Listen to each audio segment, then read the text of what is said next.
Hi, I'm Goldie, and I'm not going to be showing my face. Hooray! This is going to be a review of the MacDev Prime, and it's going to be a very harsh review of the MacDev Prime. Why? Because I can, and I'm going to be nitpicky. For those of you who want to save a ton of time listening to me ramble on and fully disassemble this thing and go over pretty much every single part of it, here's the bottom line. The bottom line up front. I like it. I really do. It's up there with, I've owned a CS Pro, the CS Planet Eclipse CSR. It's up there with that in terms of how much I like it, how much I enjoy shooting it, how well it points for me. The thing I didn't like about the CSR or the CS1 platform is how thick the grips are. It didn't fit right. This actually is much easier to handle. It feels better in the hands. And I'm going to be shooting it until I find something better. Is it perfect? Absolutely not. There's lots of little things with this gun that I just really don't like.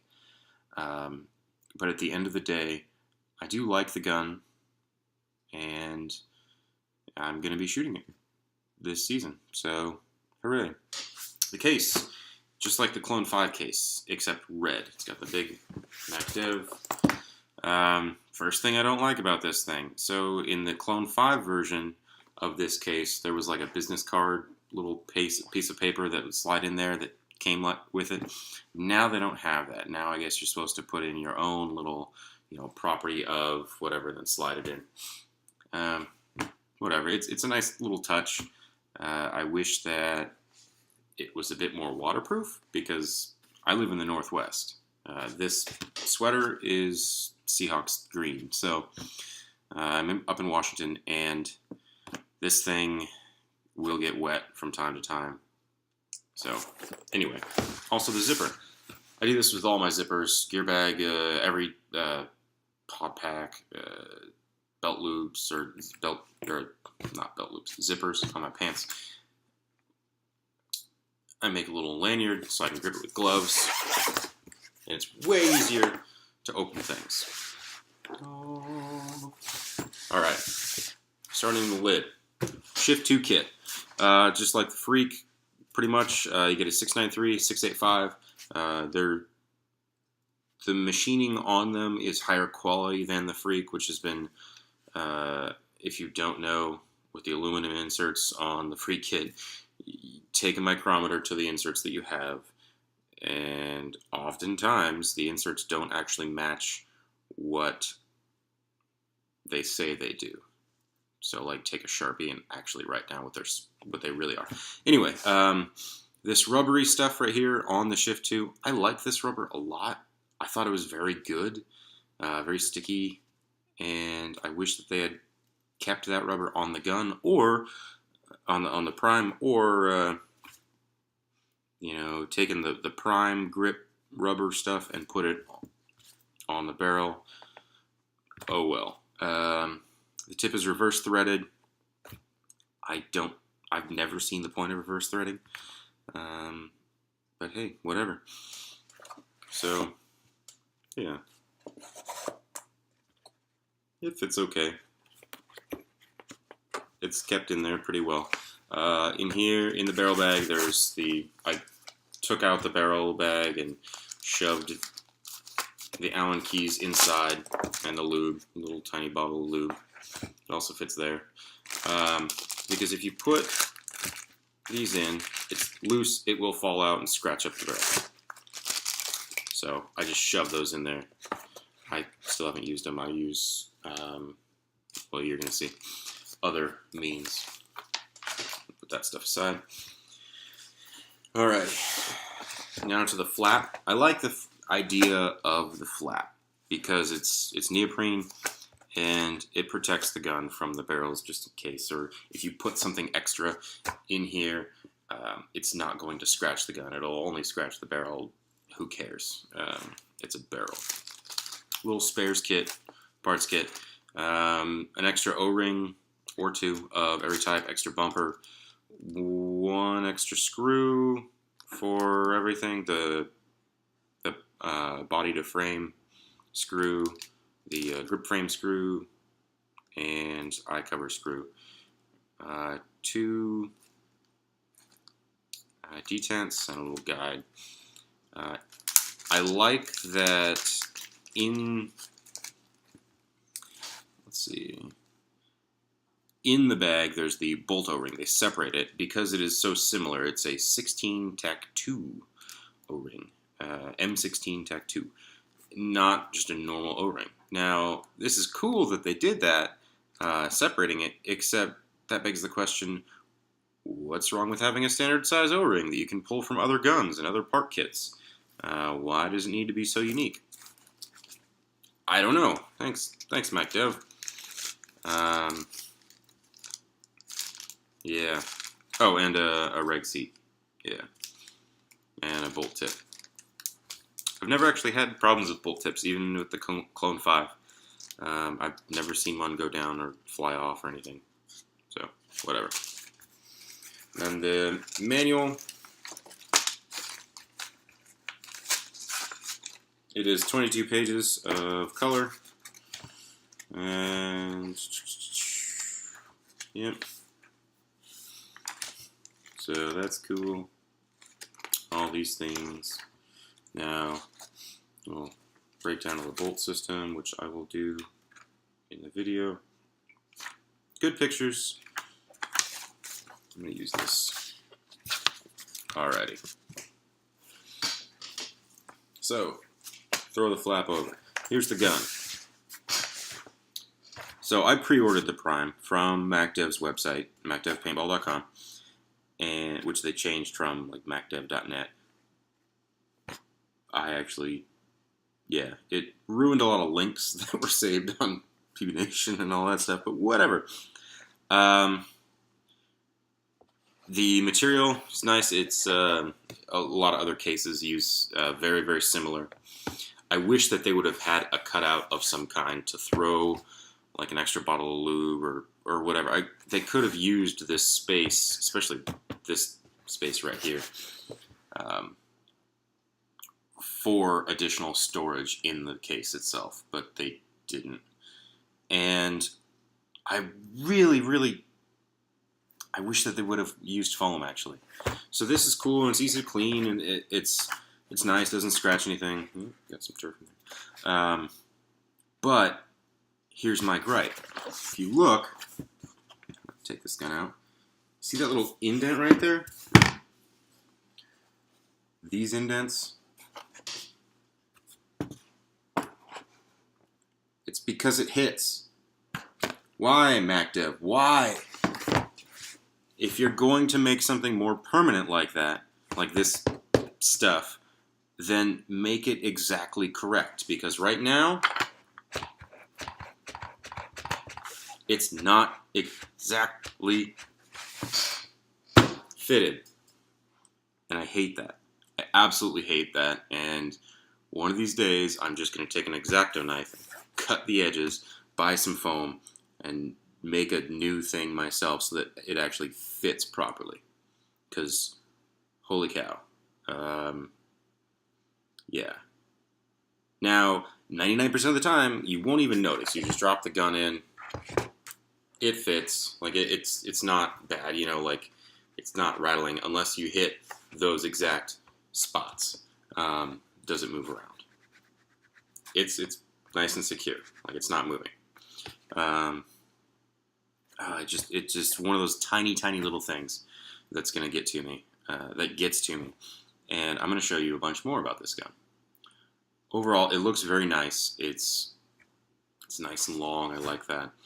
I'm a back player. I have a reg extender on here and a SL77 tank and like a 16-inch barrel to push bunkers and a 280 Spire.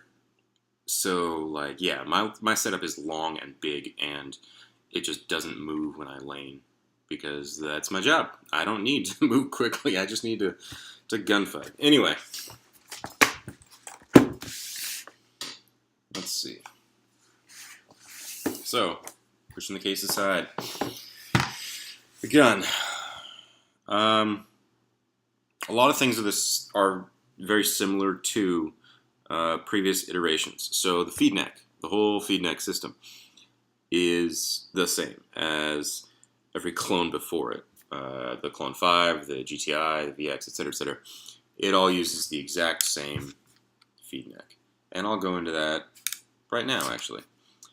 Speaking of things that piss me off. So this is a 1/8 Allen key. This right here unscrews.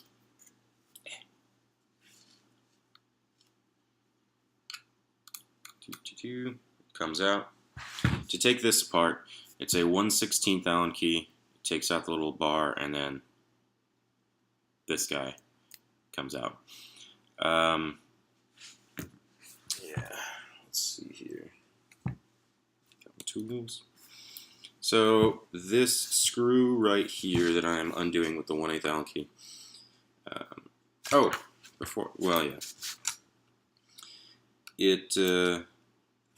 I can't find it anywhere for a blackout kit. That little guy right there. I'm not happy about that. I like blackout screws for a black gun. If you notice, this is blackout screw, and these are actually blackout screws from a Planet Eclipse gun. It works. And they have their own blackout screws for that as well. And the 1/8 frame to body screws, those can be blacked out. Anyway. Alright, so there's a little bit of a ridge on the crown, I guess. Yeah. Now, having taken this thing on and off a bunch, I'm starting to get a little bit of wear. I don't know if even the light kind of makes it look worse than it really is. I don't like that.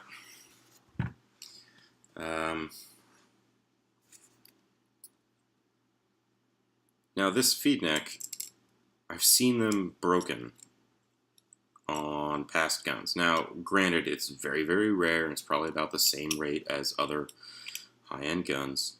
I just think that this design can be improved upon, and I will show you why. So there's wear points on this. If you can see that, yeah.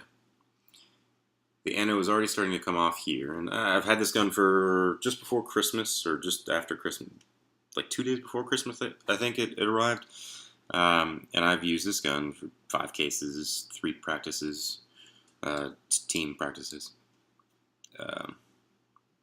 Shout out South Sound Rain. And it's already starting to wear, and then if you can see, there's wear marks on the actual thing itself, where it rubs.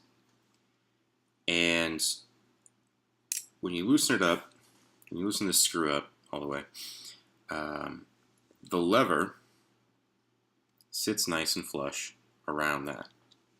But no hopper in existence, except for some random ones that nobody gives a crap about,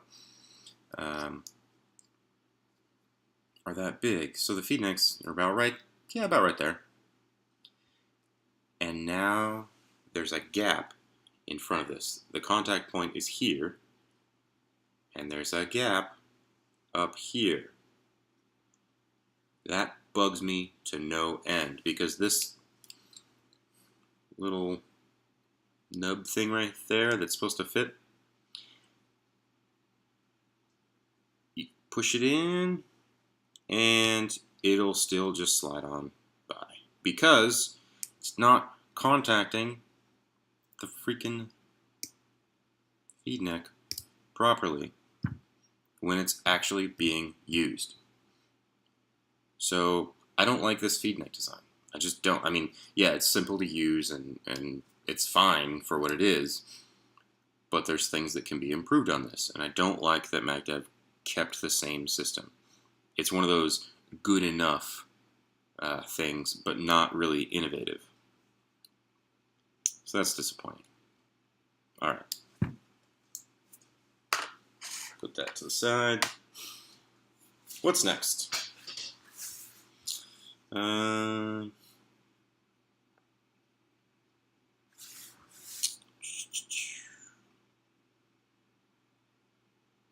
You know what? Yeah, sure. Let's check out the bolt. That's it right there. Pop up, slide out. Before I forget, so you fit that in there. I can never, you hear that? It's because there's no O-ring from there to there. There needs to be one right about here, just to, like this O-ring right there. Like, why isn't there a O-ring right here when air comes in somewhere? I don't know, just to prevent scraping. I'm sure there's some reason. Anyway, there's the bolt. I can only imagine that there's going to be a gold bolt somewhere that gets introduced in like 3 months, and I'm going to have to buy that just because that's how almost every other MacDev gun has worked. And the finish on this isn't the smoothest. It's a bit tight on mine. Okay, so the Infinity Drive. Let's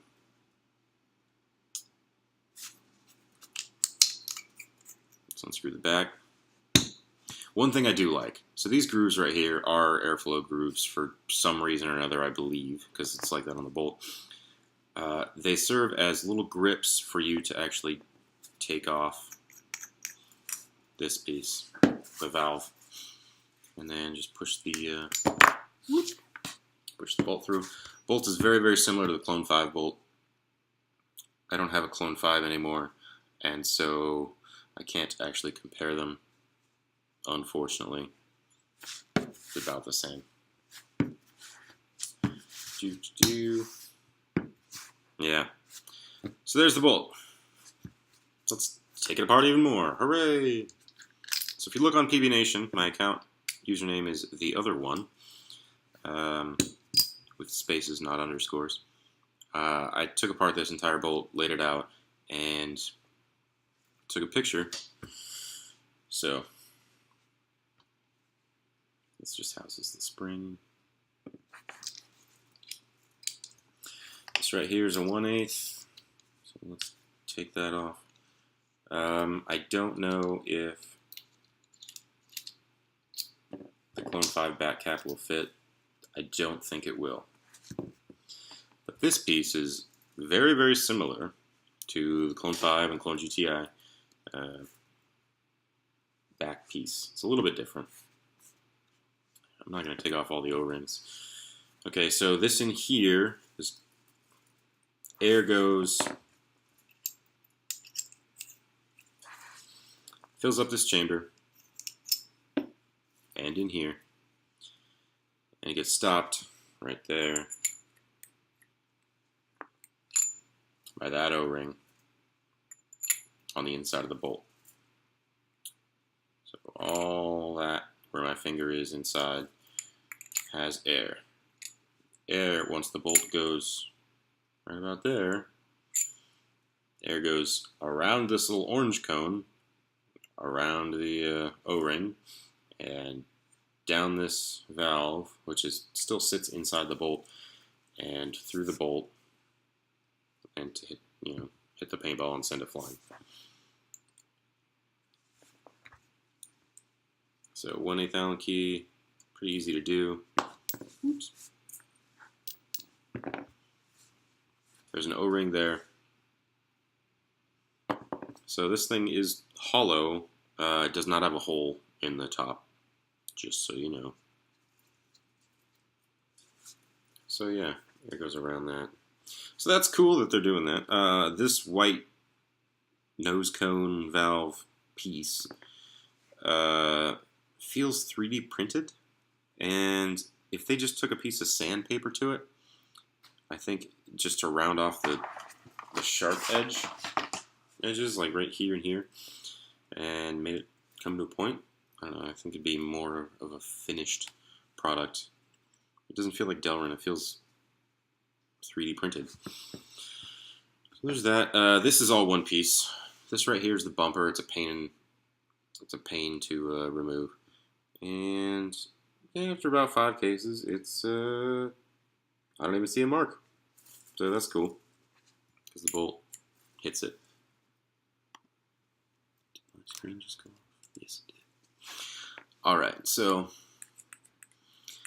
I really would love to see a soft. It has some flex, but I would love to see something soft, like super soft right there, like foam, just for kicks, just to see what happens if it does anything, or a spring right there that can hit the back of the bolt. I know that's a super weird ask, and there's not very much surface area for a spring to hit that, but maybe a spring behind this, and yeah, just to, then you could spring the bolt.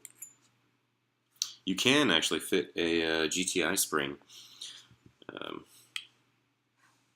right there around the nose cone and in the bolt, but there's nowhere good for it to sit because that's angled right there for airflow efficiency. But I guess it's possible if you designed a spring properly. You could spring this bolt. I haven't done it because I couldn't figure out how to keep the spring stationary, and the spring I have a little bit too thick. The bolt only goes back like there, doesn't actually return all the way. Alright, so the can, there's an O-ring inside, just behind these little dots, there's an O-ring inside of the can. It goes on this, and air goes through these little passageways around that O-ring when it is designed to, I don't know. And then the interior array. This tiny O-ring right here between the two fat ones, all it does is block the airflow coming from the solenoid that sends the bolt backwards. And they did that on the Clone 5 to soften the shot a little bit, and I guess they're just like, yeah, it works on this too. Cool. How about you take out one of the holes or make them smaller or whatever so you don't have to have that. Unless it's a troubleshooting thing. So like, yes, this is what it normally does, but in the case of cold weather or whatever, take it off and you'll have bigger, more airflow. I guess that would be a good explanation, but I just think it's kind of an afterthought design. Yeah.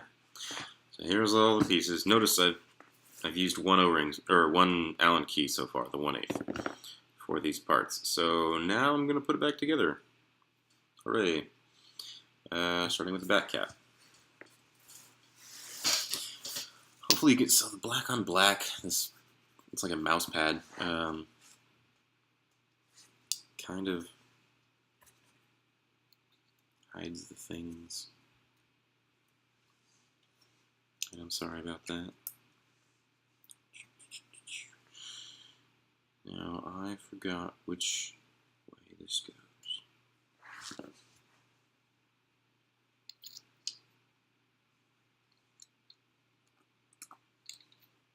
Yeah, that way looks good.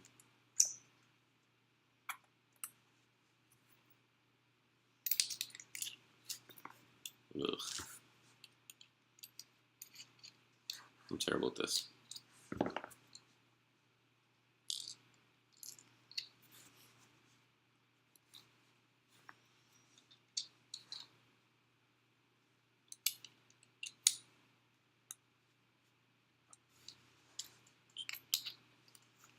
This goes on there. Cool.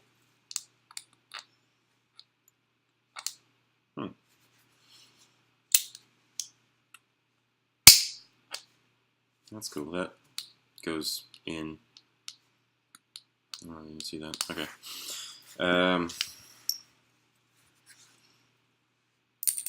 Drop that in. Fits in nicely. Gonna have to throw the Allen key in there. Hold it. Make sure that O-ring is intact. Start screwing on. And tighten. There you go. Throw that bad boy on.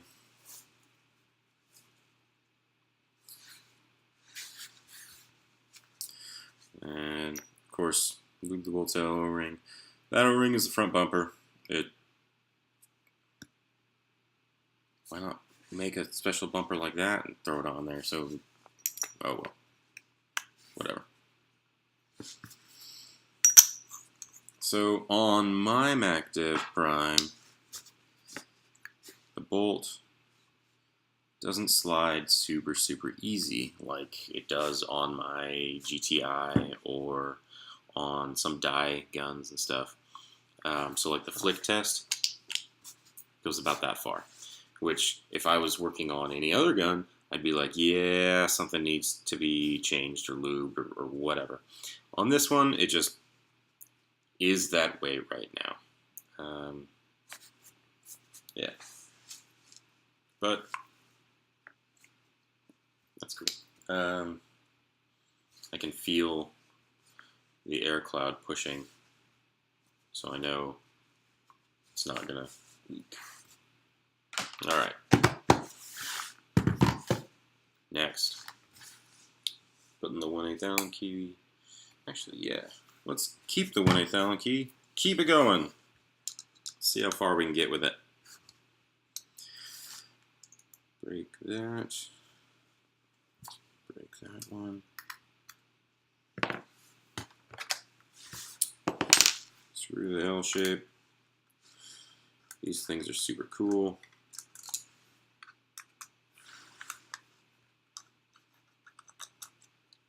Alrighty. 2 screws. 1/8 Allen key gets them open or gets them off. Yeah. And then you just break it apart. Easy day. Let's go over the top half. Alright. Now, using a 5/64 Allen key, you can undo this, undo that one, and take off the subplate. Solenoid wire is black and red.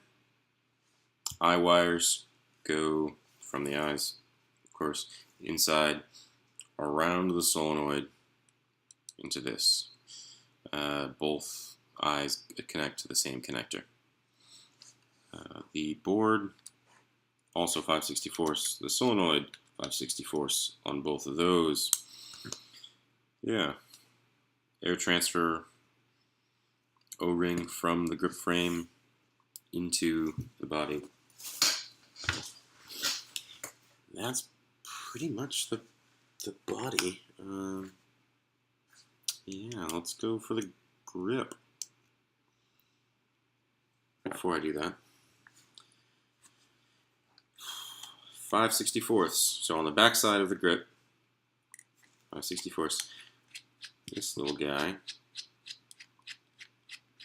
is ridiculously long.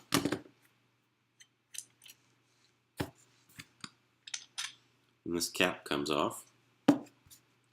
Feels pretty solid. It's nice. Putting all the screws over there.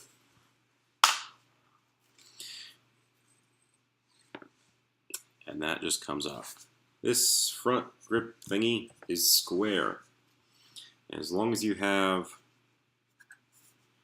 that front design, I don't see why other companies couldn't manufacture something better than this. Is it bad? No, not at all. But, you know, people love their foregrips. It's just hollow. It's rubbery. It's pretty solid. One thing I'm not a huge fan of with these grips is this these very small lines.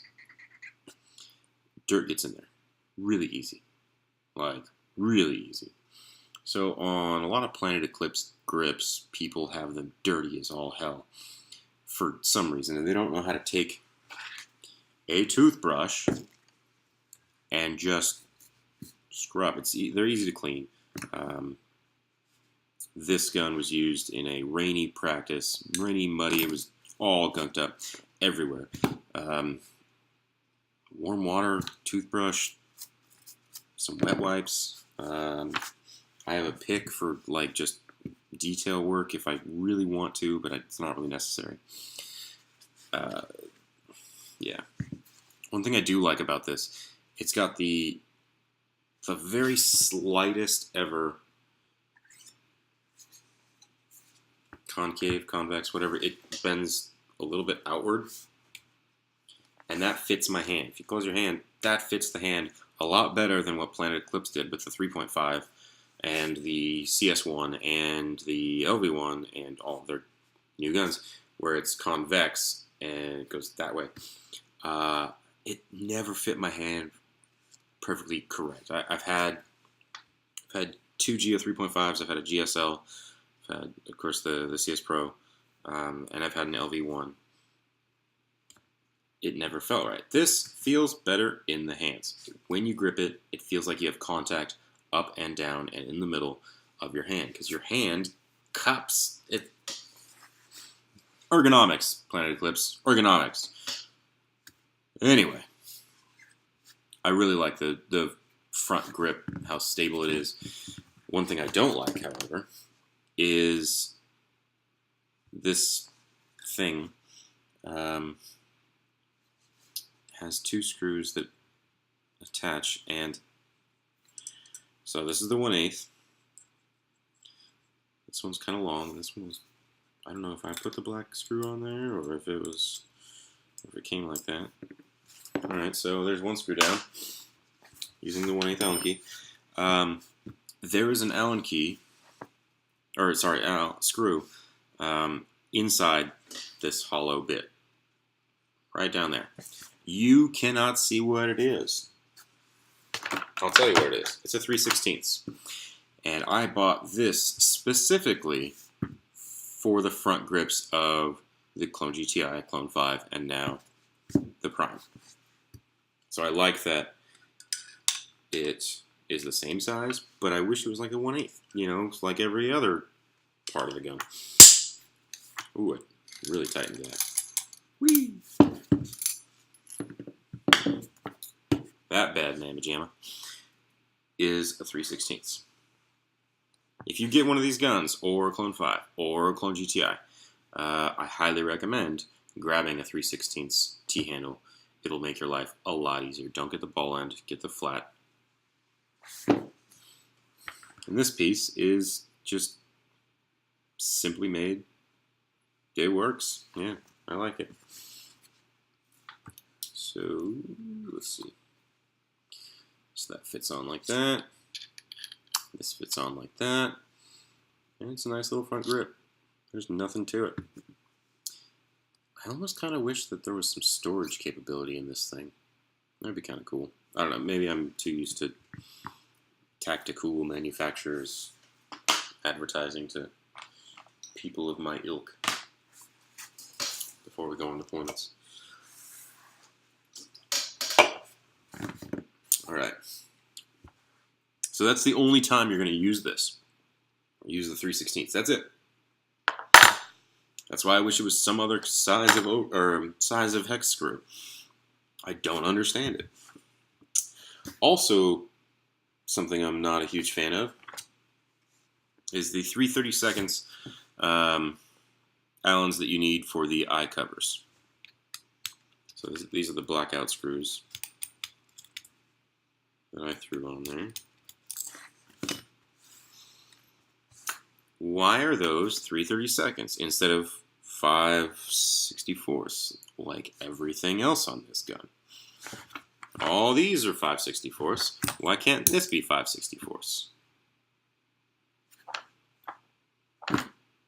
That's the only reason you need nothing else on the gun is this size, except for the eye covers. And if you break paint, why not just have, like, you know, 1 or 2 Allen key sizes that you need, like a 1/8 and a 5/64.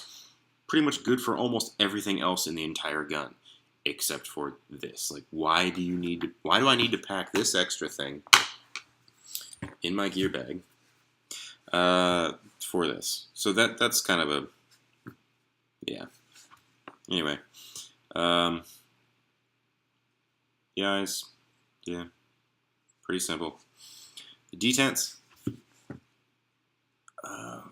Was it J4 that made those really cool pink detents? They should go with those.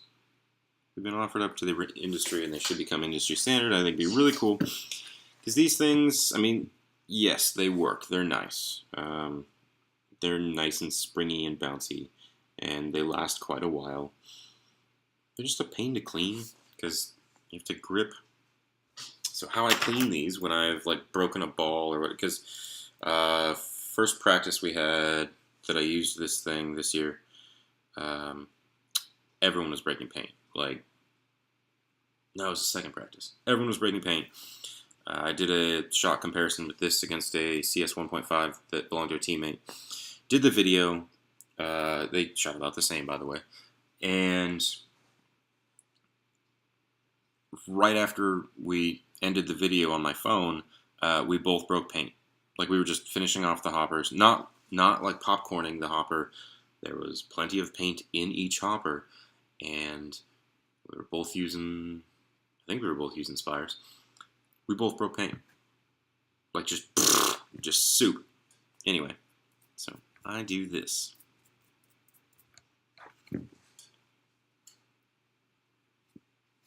It's really annoying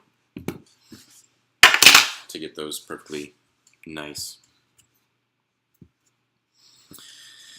So, that's the same style eyes that they've used on the Clone 5 and the GTI and the VX. And, yeah.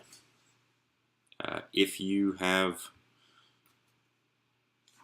a problem of, this is nice and slick. It's very well machined in that you can't really feel that gap right there.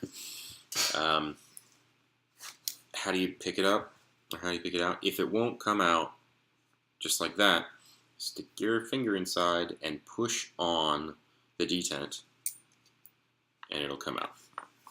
Also, for the eyes, if you take a Q-tip, take off almost all of the actual cotton stuff on the ends, so it's just the stick with a little bit.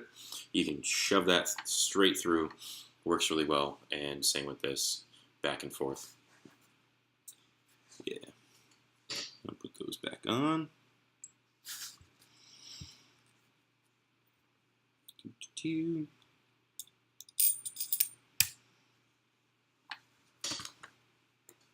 Where'd that stupid size go?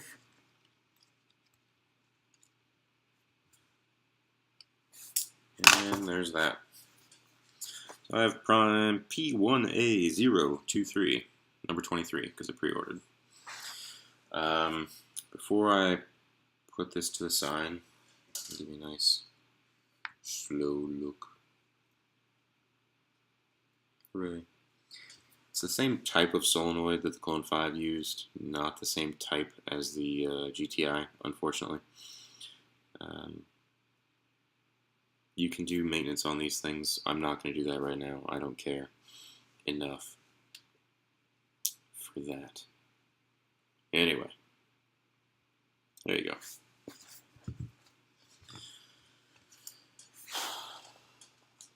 Oh, before I put this away, this guy on the end, when you slide it in, a lot of times it's not up, it's down, because just paintballers and stuff. And if it is down, you will hit that edge on the back, like I have. And the anode will start to wear almost immediately. I don't know if you can see that yet. Oh, there it is. Because it's a kind of sharp edge. I mean, it's not sharp, but it's very square. And yeah. So unless you are absolutely perfect with that thing every single time, you're going to have some anode wear. And around the feed neck. And on the feed neck. That's just what's going to happen. Kind of like the threads of an ASA on the bottom. You're going to get wear in there because air tanks. Alright, so here's the frame. Starting with that guy. So my air tank outputs around 550 psi. It's a Ninja Pro V2 with, I think, one shim left in. There might not be any. I don't remember. It works, whatever. And I can do that to air it up. It's pretty cool. So let's take it apart. 5/64. We'll do it this way. Releasing stress off of that guy.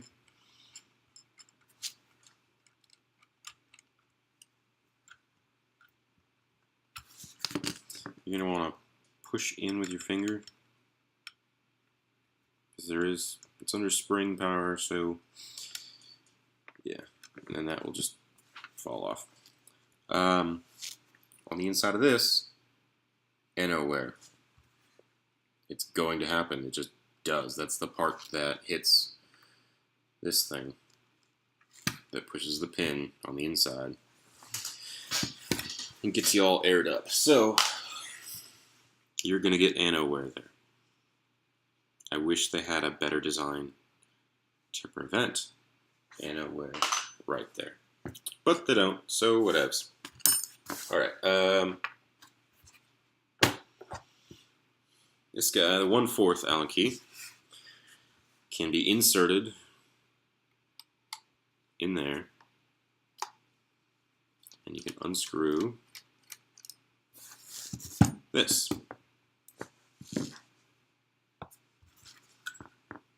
And that guy comes out. So this is the pin that engages the air tank. The lever hits this, and it pushes it in.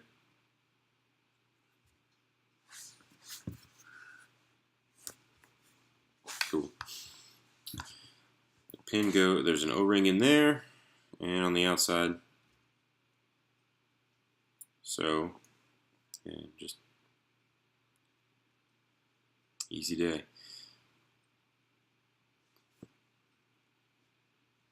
Make sure that's nice and lubed. And I will put this over here for now. And that's pretty much the ASA. But wait, there's more. Alright, so instead of using this bad boy on the ASA, I have to use an actual Allen key. 1/8, just like everything else.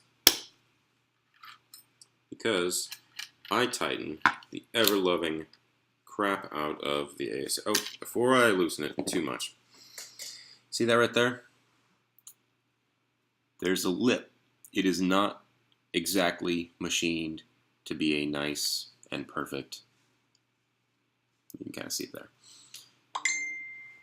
It's supposed to help you like line up, you know, make sure it's centered and all that, but it's not perfectly the same size. So I can see an edge all along there.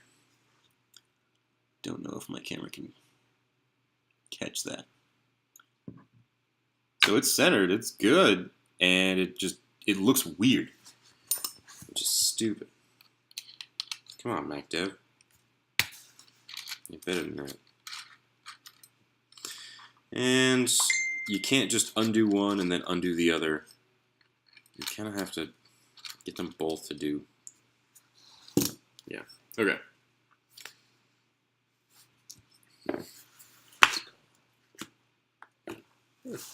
All right. So the ASA, air goes in, air goes up.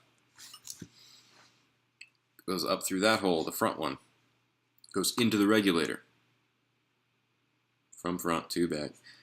And then goes in that air hole that goes all the way through the gun and curves around into this. Now, this hole right here, you notice it's oblong? Because it's at an angle? Because they drilled in this way instead of just straight.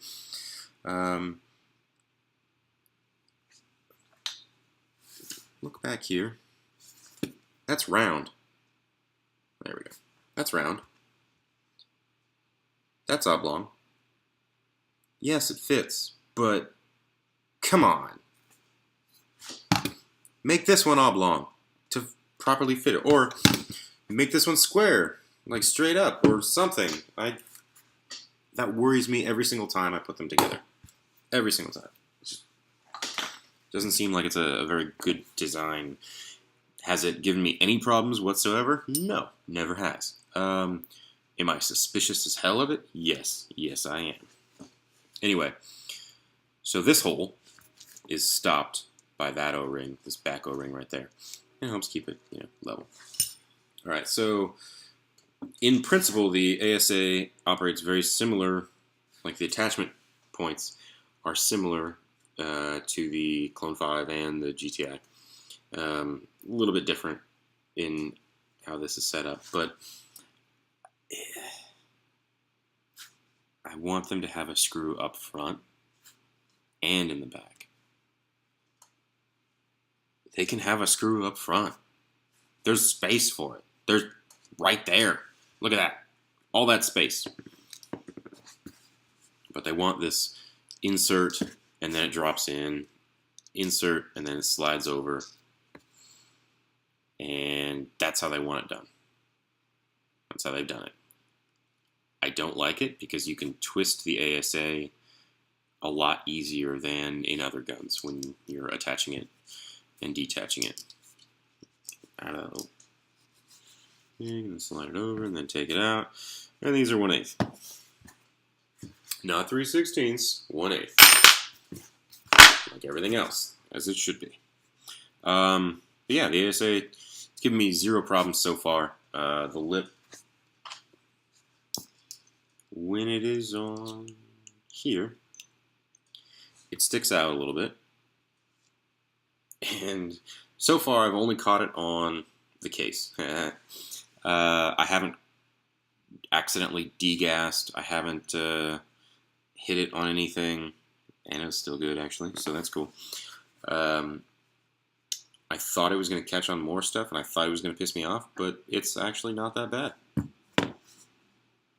So props to Dangerous Power, who owns the patent on all this stuff. Jokes. Okay. I'll put the ASA back together real quick. So, to put the ASA back together,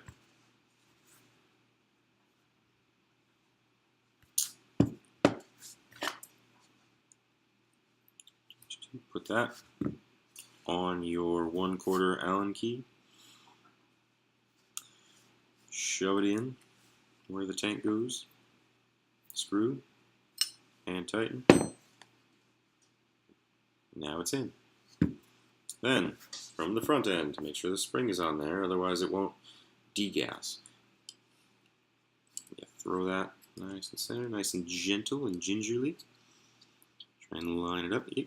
There we go. Push it in. Now, for putting the lever on there, I like to push it and then actually put it in the closed position. Can you even see that? Alright. And I can put my finger on there and hold it in place a lot easier so that when I drop this screw in, it actually goes really far down.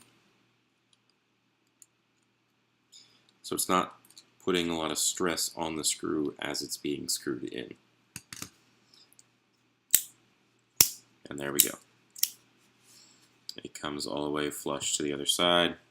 That is an appropriate screw length. Good job, MacDev.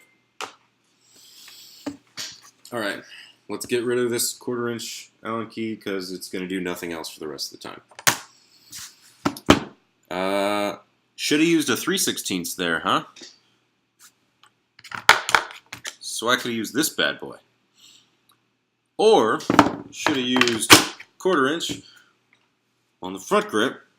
So that's one less Allen key that I have to use. MacDev. Okay. What's next? The rest of the frame. The grips. 5/64, like everything else. Now these screws belong to a blackout kit that I got for a Planet Eclipse Geo. They fit. There's also they're flat. That's why I like them. They're flat. I don't know. I just like them better than the rounded ones. Personal preference there. Flip over 2 on the one side, and when the ASA is attached, there is a little slot for your finger to go in and grab. I did a bad job of showing that off. So your finger goes in here and can pop the back of the grips. Ready to go. There it is. Pop it off. I'm going to take out the battery right now. Put that to the side. And I'll explain why in just a second. So, and you can change the battery right there with just the 2. Alright. Here's the third. 3 screws for the grips. Because in order to take these guys off, go like that, bottom first, and then you kind of have to slide out the grips. Now, I like that there's the lip on the grips right here, and it fits underneath this metal bar. And yet I hate it with a fiery passion. Just put a freaking screw in there. Right there. It's opposite the airflow passage. That's on the other side. So just put a screw hole right there, please. Because every time I drag these 2 little thingies, you see it? Past the electronics, I'm scraping this big old thing, whatever that is. And maybe these little things, whatever those are. Delicate electronic-y parts. And I'm yanking something right by it. And it's going to rub, and it's going to hit. And if you do it enough times, I'm pretty certain that something here will be damaged by the design of the grips. Grr. Okay. Also, if you've noticed it yet, let me reattach that battery. Let me show you something that I wish that MacDev had correct on the GTI and the Clone 5. And every other gun has it correct. Yeah, look. Oh, wait, no. Oh, battery comes out. Both ways. Because there's nothing there to prevent it from falling out. Not a little... All you had to do was just put a lip right here, MacDev. All you had to do was just put a lip right there, or anywhere along the battery to keep it from falling out. But no. And people are thinking, like, oh, what's the big deal if I do that? Well, let me show you. Let me take a 5/64 Allen key, the main Allen key of the gun. And I'm going to take off the trigger real quick. And you can't take out the trigger housing while the grips are on, because these little nubbins get in the way of actually taking it straight up. So, just to let you know. Okay, so that's out. Now I'm going to take out the board. Kind of, it's a very tight fit. I like that it's a tight fit. I just wish, I wish that I didn't have sausage fingers when I dealt with all these electronics. So the buttons, make sure that they are not going to catch, and then push very gently out like that. Okay. So there's buttons things right there for the buttons on the back. Alright, so the battery goes here, right? Cool. The wire goes into the board. There's no connection. There's no removable connection. And it goes into the board, and then it goes on the other side and loops around, and it's hardwired, like soldered in there. That's cool and all, except when this falls out, when I take the grips off and it falls out, it's going to pull. And granted, yes, that's why they have it going through the board and then back and soldered through. Why not just make it disconnect like your last previous 5 boards? Just give it a simple connection, so that way it'll pull that connector out, and if that breaks, I just pay $3 on your website and buy a new one because I'm whatever, I need one. Cool. If that happens here, I have to buy a whole new board. That's asinine. Something that is clever, though, is USB connectivity on the bottom. So hopefully for future updates, I would love to be able to edit the screen, kind of like ePortal has. Yeah. And that's the board.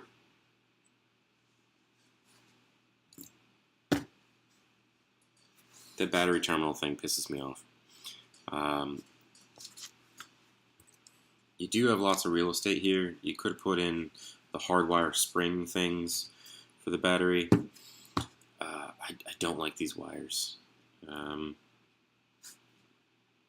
It's one thing I do like about Eclipse boards, is that it's really difficult to mess up with the battery on those boards. Like, you can't break the thing. Okay, so this is getting put to the side. Alright, screws. 4. By the way, everything's getting put into this nice little tray. The screws, the parts, alright. I highly recommend getting one. Alright, so the trigger. I do like the trigger. I really like this trigger. It's really well done, minus one thing, which we will get into. 2 things. Sorry, we will get into both of them. So, to take out this trigger, this guy, a 5/64, again, for everything. It's got a little point on it. I really like that. Because, okay. Because the bar has a little indent cut into it. And that's super cool. Now, I wish that there was some way of preventing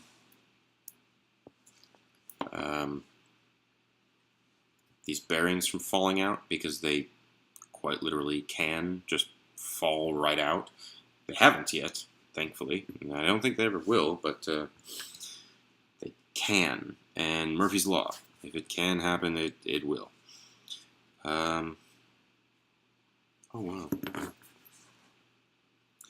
So, I'm kind of ridiculous with my triggers. And I put in a little bumper thingy. And whatever. Okay, you don't care. One thing I do like that they did, there's an O-ring on that. Very small, and it takes up basically one full rotation of the screw. And it's designed like that, so you don't need Loctite on everything. That O-ring, oh boy, small screws. That O-ring helps prevent the screw from unscrewing or moving once it's set. And I think that is just brilliant. I don't know why everyone else hasn't done that already. You can adjust the forward play, rear play, the stop, the engagement point, the spring tension. I have one of the Violent PB triggers from a GTI. No, it doesn't fit, obviously, but it came with magnets, little tiny magnets. They don't fit, unfortunately. Gotta have a screw. And most of these guns nowadays, which is cool, is the springs from ballpoint pens usually work, which is nice. So that's nice. Alright, so putting that guy back on there, sliding that in there.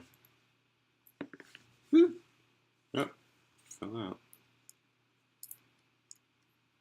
Now it doesn't really matter which side is which of these bearings, but yeah. I'm pretty sure someday someone is going to lose a bearing because it's just going to fall right out.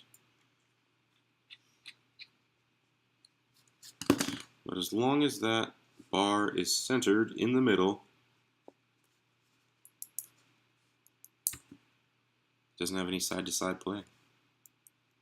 Except for it does. Because the bar has side-to-side play on the bearing, which has side-to-side play. So yeah, there's a tiny bit of side-to-side play. Not bad though. I bet you could put little washers on the inside of the bearings. Because it's not much. There's not much room. Like you'd only need one maybe. No, you could maybe fit two. Anyway, yeah. Alright, so take a look at this. When you're pulling the trigger, it hits. That corner hits the trigger. There's a hard stop in that. Oh, by the way, this is my own. Don't pay any attention to that. That's from another trigger, old MacDev trigger that has like rubbery stuff on it. And then I tried to put my own little O-ring on the things, and it came out, and it looks hideous. Because I'm not as good as MacDev when it comes to actually doing that stuff. But I'm good at pointing out flaws, I guess, because that is annoying, because there's only so much play you can possibly have in the trigger because of that. All they had to do was just round it off, and you get so much more play. Or take a chunk out of the trigger and thanks, MacDev. Alright. But what's cool is you can just drop this in, very similar to Planet Eclipse. Just drop in the whole thing, screw it on, and there you go. But you gotta put the board on first. Oh, you know what? There is another use for the 1/4 inch.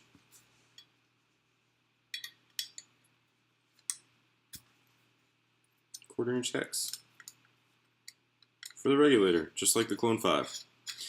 It's pretty much exactly the Clone 5's regulator, which is very good. The piston's still in there, because it's always still in there. I have never actually not had it get stuck. If someone else, I mean, it's very like easy to pull out. We got tape on the ends of these so that it doesn't damage anything if it hits it.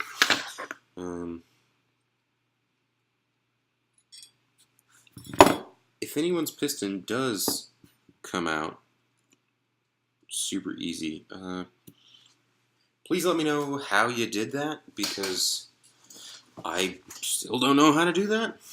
How to make it come out without, like, you know, making it leak as well. This little guy fits right in there. It's a way better system than what Planet Eclipse has. Like, holy cow. So much smaller. So much, like, way better. It allows them to have skinny grips. It's awesome. Take a hint, Planet Eclipse. There's a little filter. Yeah. For those of you who have a Clone 5, it's got the little lip thingy, it bleeds. But when this gun bleeds air, it bleeds it from the regulator up until it gets to the volume chamber, but the volume chamber doesn't entirely bleed. It still holds a shot on mine. I don't know if that's my doing. I don't think it is. It doesn't bleed out everything from the gun, which it's supposed to. Anyway. So that just goes in there. Velocity adjustment is that gold bit in there. It's a 1/8 Allen key to adjust velocity. Unfortunately, on these grips, it doesn't have a plus or a minus. There's no way to indicate which direction you should turn the mother effing 1/8 Allen key to raise or lower the velocity. Not written on there either. So it's basically just guessing. It's just, hey ref, I chronoed at 290 in the morning, and the paint expanded, and now I have like 2 shots that are over 300 feet per second, and it's like 20 seconds until the start of the point, and let me just get this 1/8 Allen key, same as what Planet Eclipse uses, which is super handy, because that's like most guns in the tournament scene now, so everyone's got one somewhere. Anyway, hey ref, let me turn this real quick. And they crank it whichever direction, and it goes higher, and then they're screwed. And then they're just like, oh, give me a different gun, because I couldn't figure out which way to turn down the velocity on the fly when I absolutely need to. And I don't remember if it was lefty-loosey or righty-tighty. Does right mean up? Does tightening the spring mean up? Or does that mean it's more resistance and so it's less air? I don't know. Crap, give me another gun. Oh, we're starting with 4. Thanks, MacDev. Okay. So, hey MacDev, put arrows on the grips just like you did with the Clone 5. Thank you. Alright. Now to put the gun back together. So, overall thoughts. As I'm doing this, some overall thoughts. Those are all of the issues that I have with the gun. I've gone over all of them. And some of them are like, the gutter system, it actually works pretty well. Sorry. And when I put the grips back on, you'll see another thing that I don't like about this gun. Or that could be improved with this gun. So, it just goes on here. The gun is super nice. And if I were to review this in-depth, any gun on the market, especially Bob Long, I would find flaws. We all know the flaws in a lot of guns. We just, some people hate to admit them, like the eye wires, the eye tape for a Lux that gets bent every single time you try to take off the grips or put it into the slot on the board, because they're morons and don't know how to just mill little divots in there.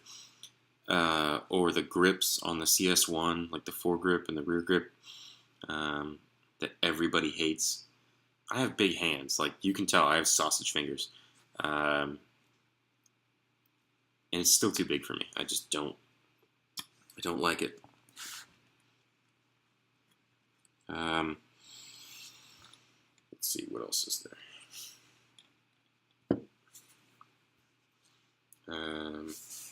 Yeah, so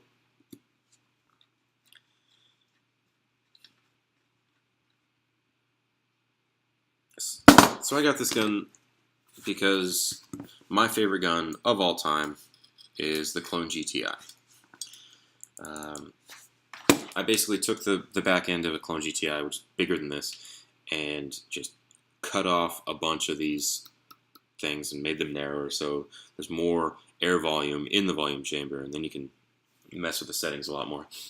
I'm shooting 300 feet per second at like 90 psi.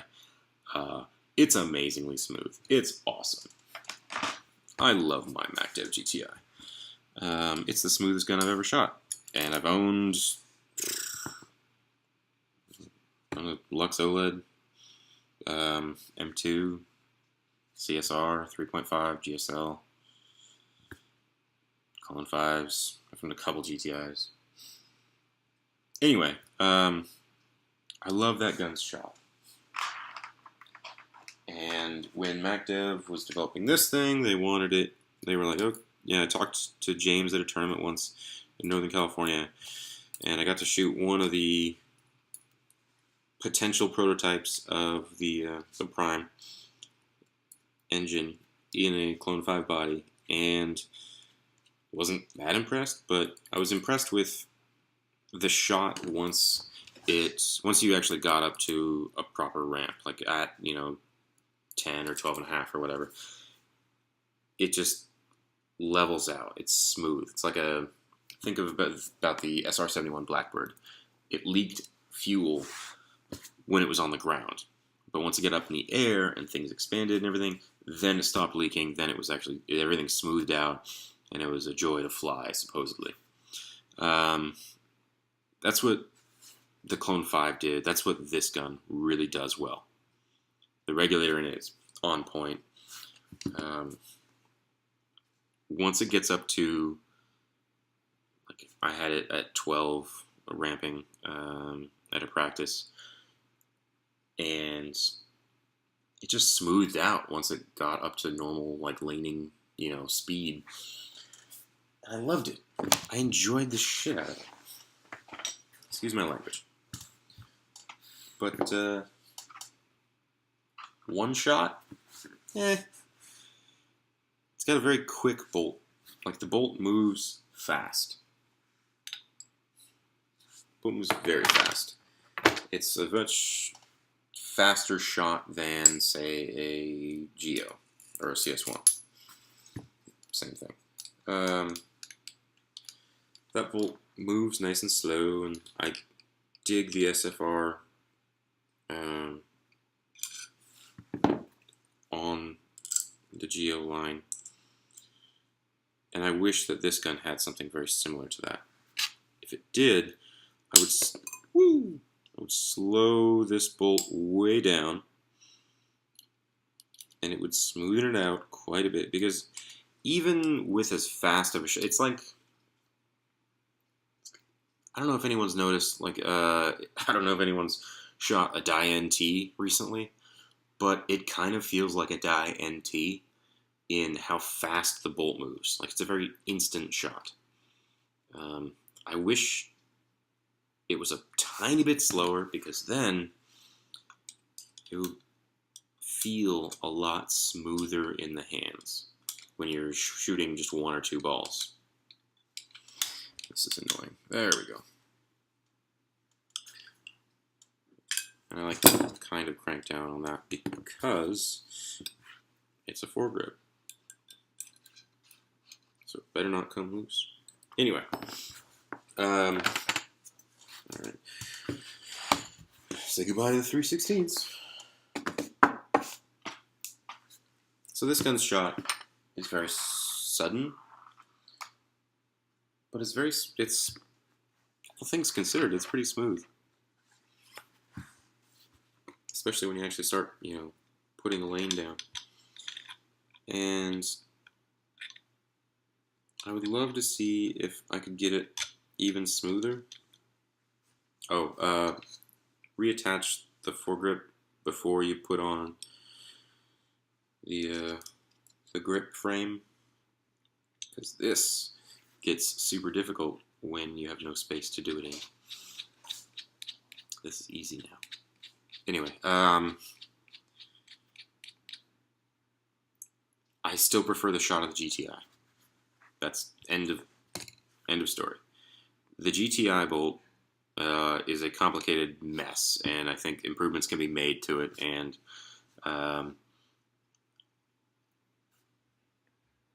I take the GTI engine, throw it into this gun, throw it into this body and frame, or the Clone 5 one, like everyone asked for, and I will never buy another gun ever again, because it'll be my perfect gun.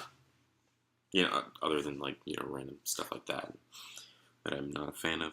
But I could live with that if the shot was as good as a GTI. Something that came out, the GT came out in 2011? Something like that? So you have a 8-year-old gun? No. 7-year-old gun? Like 7 years old? And the bolt, the bolt system, the platform, was around for the VX, and it was around for the Droid. When did that come out? 2007, 6, 5? It was old. So that same bolt system has been around for over a decade, and it is still the smoothest shot in paintball.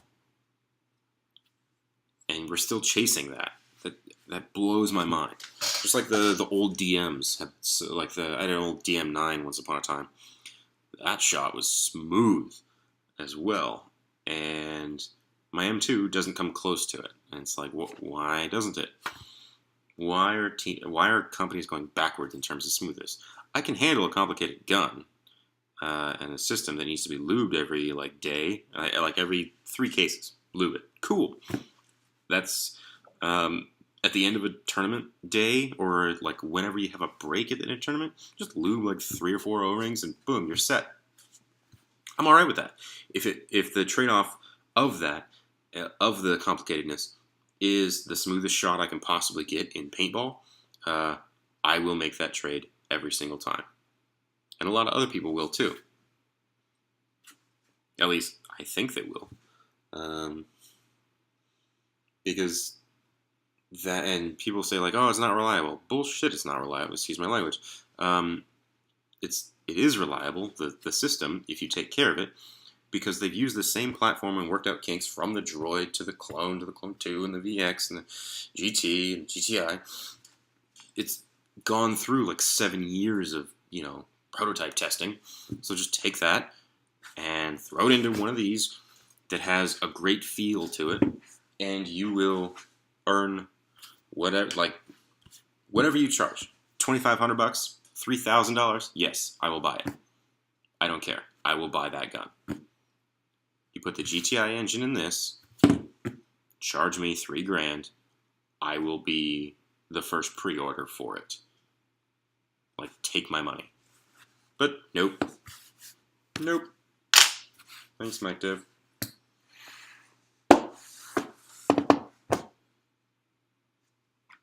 And people always say oh, what about the Lux? You know what? I wasn't really impressed with the trigger on the Lux. Not impressed with the feel of it either. I didn't hate the feel. It feels weird in my hands. With my Sasha's fingers. It just didn't feel right. So, yeah.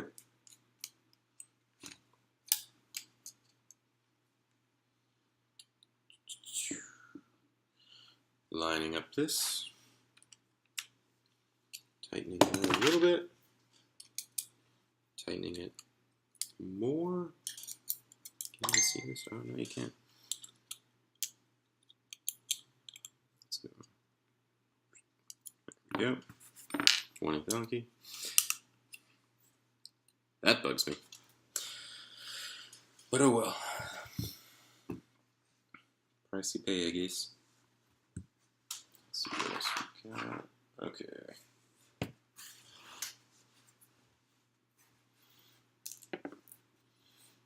Throw these bad boys in there.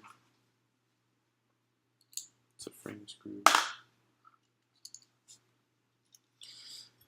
It's very awkward to put this back on because they slide around. It's like one of those little kids games that you get at the dollar store. Okay, so once that one is sunk into its little hole, indention, put the back one on there.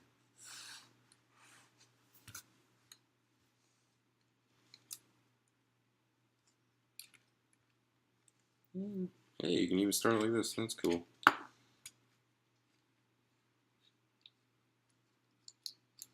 Oh, what the hell?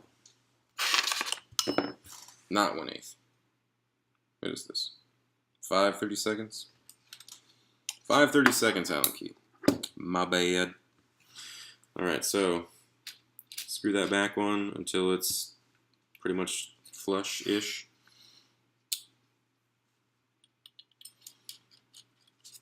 And then you can do the front one.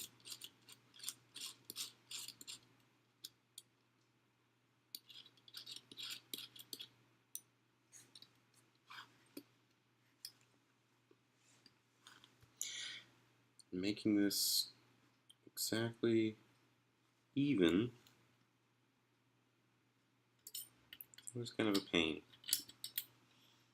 The front one and the back one, and the front one and the back one.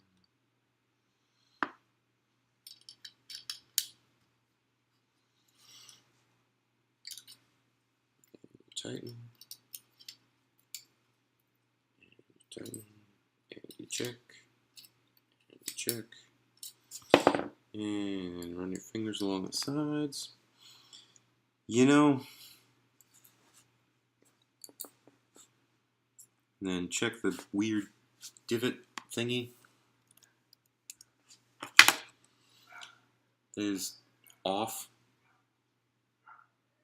Like, it's centered. Kind of. Super weird.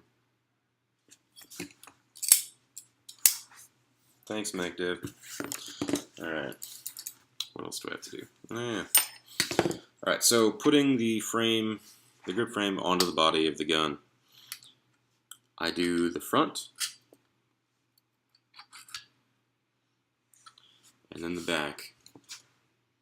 And you should be able to see that kind of put pressure downward, snaps in. I don't know if everyone's are like that. It is like that, but mine's like that. Very tight tolerances. Alright. 1/8 Allen key. An actual 1/8 Allen key, not the 5 30 seconds that the ASA used.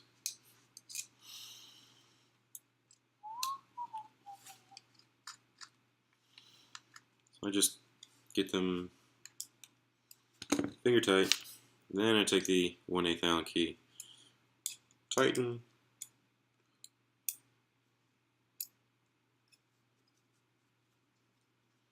tighten more,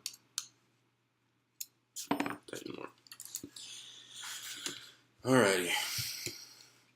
Now, for all that, grips. Putting these bad boys on. The plastic / rubber feels like a pistol. Feels like I'm holding a Glock. Or let's see. The Smith & Wesson M&P was kind of similar feeling. Anyway, so it's a weird thing that you gotta do to get these properly in there, and you insert and snap and make sure it's actually on there, and then snap again, and it always feels like it's a little bit out, like it just, that kind of bugs me.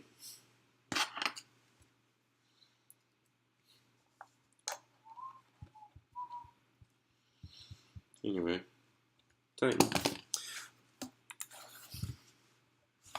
lift up, and let's throw the battery in there now that it won't fall out the backside. Test. Yay!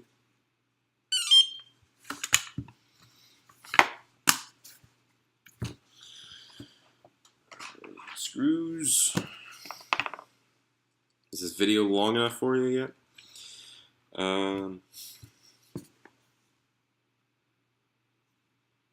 Yeah. One thing I do like, the bottom of the trigger guard is nice and wide. See, it gets super wide.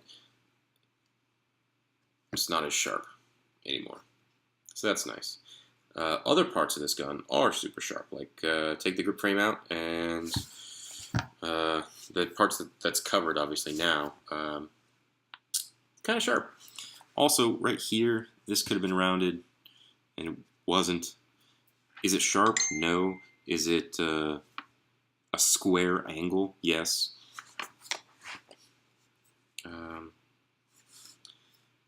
If you rub your hand, like finger, against it, it could be rounder if you wanted it to be rounder. It should be rounder.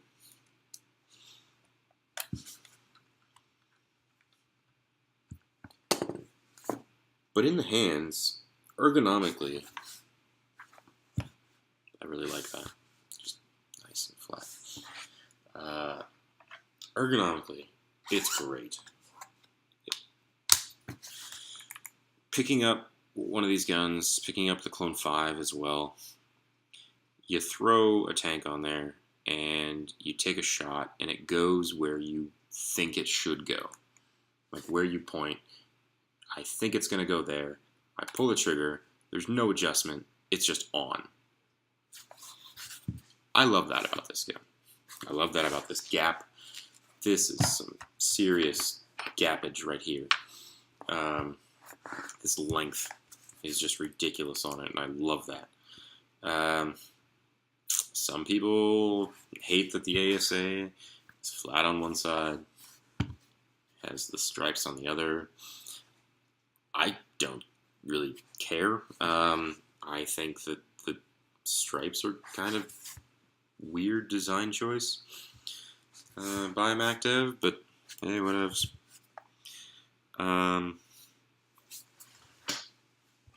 Here, grab my tank and make sure this thing isn't leaking. So, as a guy who shoots quite a few pods per game, I like how it feels in my hands. I like holding the lane with it. I like how long it is and stretched out. I like the shot. I do. It's not my dream shot, but it's not far off. It's better than the Clone 5. It's not as good as the GCI. It's better than the Geo 3.5. About the same, give or take. It's faster than a CS1 gun, or CS 1.5, or CSR, or whatever. I need to clean this thing. It's got a faster bolt than others. Other people have said it's smoother than a Lux Ice. I thought it was about the same, honestly. But then again, this thing hasn't really been fully broken in yet. And yeah. Oh. So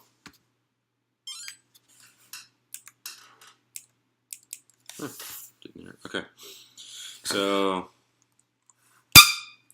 that's pretty cool, huh? All right.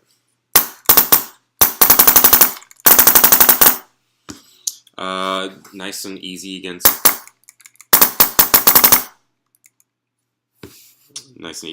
the finger. All right. Drains out. Huh. So whatever I did fixed my issue. That's super cool. So scratch the lack of... Where the hell is that paint coming from?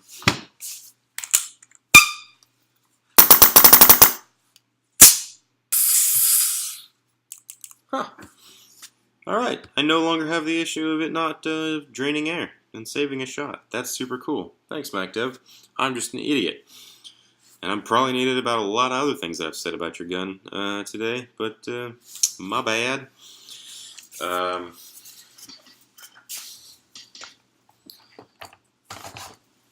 That's cool. Alright. Did what it was supposed to do. Okay, so top button is power, bottom button is eyes. To get into programming, this is something I wanted to show you guys. Hold trigger, hold for settings, and there we go. Mode, Millennium. I've put 8,400-ish clicks on the solenoid. Save profile, load brief profile, auto power off, sound on, ramp, timeout, first shot on, fourth shot on, eye sensitivity, ball delay, debounce, dwell, RF cap on, ready to fire. Alright, I have it on 12 balls a second.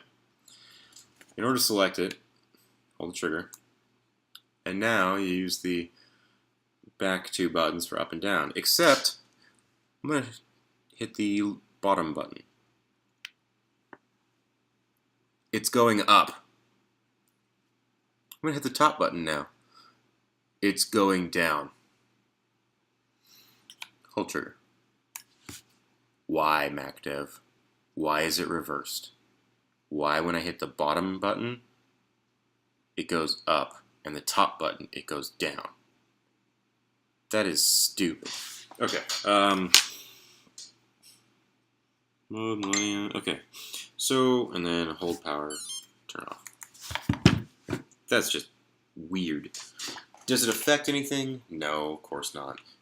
Once you learn that it does that, should it even bother me? No, not really. It's just one of those quirky things that, you know, every gun has, I guess. Yeah. I like the LED. Yeah. Give it a 9 out of 10. Nah, 8 out of 10. I like it better than the CS1 because it's super light. I mean, this thing is light as hell. It's sleek and smooth, and just, you can... I like the feel of it. Feel it with a tank on, shoot a few balls, and try it out for yourself. Is it flashy? No. Is it the best gun? No. But it's up there. I'd put it right next to the Lux Ice and the CSR, and because all the CSR is just a slimmed down CS1. Yeah. I put above an M2. I like it. I like the feel of it better than the Vanquish. It feels good in the hands, and it does what it's supposed to. And although I may not like small details about this gun, I did pre-order it. And until something better comes along, I'm probably going to shoot this all season. This and my GTI. I just wish the GTI had this frame on it, because this is comfy. Super comfy. The grip's actually super... It's like 3D contours and stuff. Fit the hand really, really well. The trigger feels really, really well. I like that it's wide right here, so you can actually use the side of your finger to support the gun, and it doesn't like want to cut into your finger.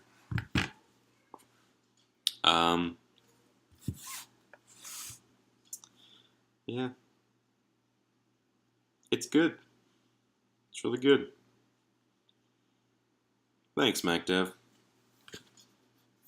Thanks a lot.